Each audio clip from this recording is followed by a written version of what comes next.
पंजाब की धरती ने अनगिनत शूरवीरों को जन्म दिया है। आपको पंजाब के इतिहास में अनेकों ऐसे योद्धा मिल जाएंगे जिनकी बहादुरी के किस्से दुनिया भर में प्रचलित हैं। आगे बढ़ने से पहले अगर आप इस चैनल पर नए हैं तो चैनल को ज़रूर प्लीज़ सब्सक्राइब कर लीजिए और बेल आइकन को भी ज़रूर प्रेस कर दीजिए। तो चलिए आगे बढ़ते हैं वीडियो की ओर। आज हम ऐसे ही एक सिख योद्धा की बात करने जा रहे हैं जिनकी बहादुरी की कहानी सुनकर किसी का भी शीश उनके चरणों में झुक जाएगा। उनके सामने से ही दुश्मन थर थर कांपने लग जाते थे। इतिहास के यह एकमात्र ऐसे शूरवीर योद्धा थे जो युद्ध भूमि में सिर कटने के बाद भी उसे हथेली पर रख कर लड़ते रहे। जी हाँ, हम बात कर रहे हैं सिख इतिहास के महान योद्धा बाबा दीप सिंह जी की। बाबा दीप सिंह जी ने युद्ध के दौरान जिस शौर्य और साहस का परिचय दिया, उसने आक्रांताओं को घुटनों पर ला दिया। दशम पिता से मिला शास्त्र और धर्म का ज्ञान। बाबा दीप सिंह जी के माता पिता भाई भगतू और माता जियोनी जी अमृतसर के गांव पहुविंड में रहते थे। भाई भगतू खेती बाड़ी का कार्य करते थे और भगवान की कृपा से घर में किसी चीज़ की कमी नहीं थी, मगर उनकी कोई भी औलाद नहीं थी, जिसके चलते वे हमेशा भगवान से यही प्रार्थना करते थे कि उन्हें अपने जीवन में संतान सुख प्राप्त हो। एक दिन एक संत महात्मा से उनकी भेंट हुई, जिसने उन्हें बताया कि उनके यहाँ एक बेहद गुणवान बच्चा पैदा होगा और उसका नाम वह दीप रखें। कुछ समय बाद 26 जनवरी 1682 ईस्वी को बाबा दीप सिंह जी का जन्म हुआ। इकलौता बेटा होने के चलते माता पिता ने दीप सिंह को बहुत लाड़ प्यार से पाला।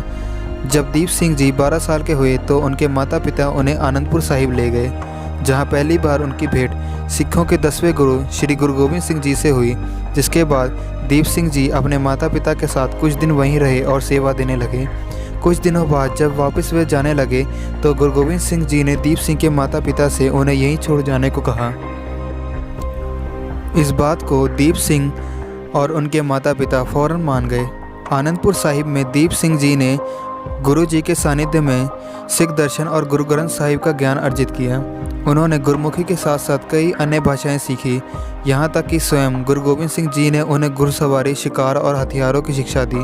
18 साल की उम्र में उन्होंने गुरु जी के हाथों से वैसाखी के पावन मौके पर अमृत छका और सिक्खी को सदैव सुरक्षित रखने की शपथ ली। गुरु ग्रंथ साहिब की बनाई प्रतिलिपियाँ। इसके बाद गुरु जी के आदेश से बाबा दीप सिंह जी वापस अपने गांव पहुविंड अपने माता पिता के पास आ गए। एक दिन बाबा दीप सिंह जी के पास गुरु जी का एक सेवक आया, जिसने बताया कि हिंदू पहाड़ी के राजाओं के साथ युद्ध के लिए गुरु जी आनंदपुर साहिब का किला छोड़ कूच कर गए हैं। इस युद्ध के चलते गुरु जी की माँ माता गुजरी और उनके 4 पुत्र भी बिछड़ गए हैं। इस बात का पता चलते ही बाबा दीप सिंह जी फौरन गुरु जी से मिलने के लिए निकल पड़े। कुछ समय की तलाश के पश्चात आखिरकार बाबा दीप सिंह जी और गुरु जी की मुलाकात तलवंडी के दमदमा साहिब में हुई। यहाँ पहुँचने पर बाबा दीप सिंह जी को पता चला कि गुरु जी के 2 पुत्र अजीत सिंह और जुझार सिंह चमकौर के युद्ध में शहीद हो गए हैं और उनके 2 छोटे पुत्र जोरावर सिंह और फतेह सिंह को सरहिंद में वजीर खान ने बेदर्दी से कत्ल कर दिया। अपने जाने से पूर्व गुरु गोविंद सिंह जी ने गुरु ग्रंथ साहिब को पूरा कर बाबा दीप सिंह जी को सौंप दिया और उन्हें उसकी रखवाली की जिम्मेदारी दी। बाबा दीप सिंह जी ने गुरु ग्रंथ साहिब में लिखी सभी वाणियों और शिक्षाओं को पुनः अपने हाथों से लिखा और गुरु ग्रंथ साहिब की 5 प्रतिलिपियाँ बनाई। इन प्रतिलिपियों में एक को श्री अकाल तख्त साहिब, एक श्री तख्त पटना साहिब, श्री तख्त हजूर साहिब और श्री तख्त आनंदपुर साहिब भिजवा दिए। इसके अलावा बाबा दीप सिंह जी ने एक प्रतिलिपि अरबी भाषा में बनाई, जिसे उन्होंने मध्य पूर्व में भेजा। सिखों को आपसी जंग से बचाया। इसके उपरांत बाबा दीप सिंह जी ने पंथ के लिए कई युद्धों में भाग लिया। 1707 ईस्वी में बाबा दीप सिंह जी ने बंदा सिंह बहादुर के साथ मिलकर पंजाब की आज़ादी के युद्ध में भी भागीदारी दी। मगर 1716 ईस्वी में सिख समुदाय 2 हिस्सों में बट गया।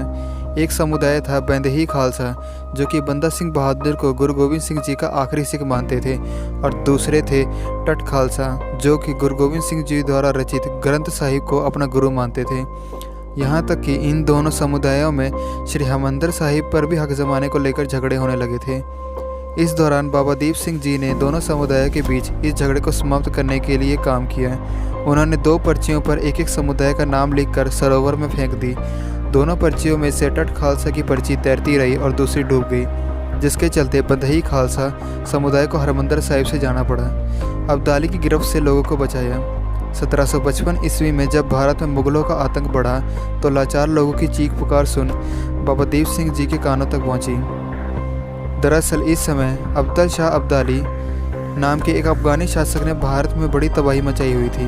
वह 15 बार भारत आकर उसे लूट चुका था। उसने दिल्ली समेत आसपास के कई शहरों से न सिर्फ सोना हीरे बल्कि और चीज़ें भी लूटी थी, बल्कि हज़ारों लोगों को भी उसने बंदी बनाया और उसे साथ ले गया। इस बात का पता चलते ही बाबा दीप सिंह जी अपने एक सैनिक टुकड़ी लेकर अब्दाली के छिपे ठिकाने तक पहुँचे। उन्होंने वहां लोगों और लूटे गए सामान को जब्त कर लिया और उसे वापस ले आए। इस बात से गुस्साए अब्दाली ने फैसला कर लिया कि वह सिख समुदाय को पूरी तरह से मिटा देगा, पंथ को बचाने युद्ध में उतरे। इसके चलते 1757 ईस्वी में अब्दाली का सेनापति जहान खान फौज के साथ हरिमंदिर साहिब को तबाह करने के लिए अमृतसर पहुंच गया। कई सिख सैनिक हरिमंदिर साहिब को बचाते हुए मारे गए। वहीं इस समय बाबा दीप सिंह दमदमा साहिब में थे। जब उन्हें इस हमले के बारे में जानकारी मिली तो उन्होंने फौरन सेना के साथ अमृतसर की ओर कूच किया। इस युद्ध के समय उनकी उम्र 75 साल थी। अमृतसर सीमा पर पहुंचने पर बाबा दीप सिंह जी ने सभी सिखों से कहा कि इस सीमा को केवल वही सिख पार करे जो पंथ की राह में शीश कुर्बान करने के लिए तैयार है। पंथ के आह्वान सुनते ही सभी पूरे जोश के साथ आगे बढ़े। आखिरकार गांव गोहरवाल से दोनों सेनाएं एक दूसरे के आमने सामने हुई। युद्ध का बिगुल बजते ही फौजें युद्ध के मैदान में उतर आईं। युद्ध में बाबा दीप सिंह अपनी 15 किलो वजनी तलवार के साथ दुश्मन पर टूट पड़े। अचानक मुगल कमांडर जमान खान बाबा जी के सामने उतरा। दोनों के बीच काफ़ी समय तक युद्ध हुआ। जब शीश तली पर लेकर लड़े, आखिर में दोनों ने पूरी ताकत से अपनी तलवार घुमाई, जिससे दोनों के सिर धड़ से अलग हो गए। बाबा जी का शीश अलग होते देख एक नौजवान सिख ने चिल्लाकर बाबा जी को आवाज़ दी और उन्हें उनकी शपथ के बारे में याद दिलाया। इसके बाद दीप सिंह जी का धड़ एकदम से खड़ा हो गया। उन्होंने अपना सिर उठाकर अपनी हथेली पर रखा और अपनी तलवार से दुश्मनों को मारते हुए श्री हरिमंदिर साहिब की ओर चलने लगे। बाबा जी को देख जहां सिखों में जोश भर गया, वहीं दुश्मन डर के भागने लगे। बाबा दीप सिंह जी हरिमंदिर साहिब पहुंच गए और उन्होंने अपना सिर पर परिक्रमा में चढ़ाकर प्राण त्याग दिए। बाबा दीप सिंह जी की यह कुर्बानी संपूर्ण सिख पंथ के लिए मिसाल बनी। आज भी धर्म के प्रति उनकी अपार निष्ठा और त्याग पथ का मार्ग प्रदर्शित करता है। तो दोस्तों, ये था बाबा दीप सिंह जी का इतिहास। आपको ये वीडियो कैसी लगी प्लीज़ कमेंट सेक्शन में इस बारे में ज़रूर बताइए और वीडियो को लाइक कर दीजिए और शेयर भी कर दीजिए। Thanks for watching my video.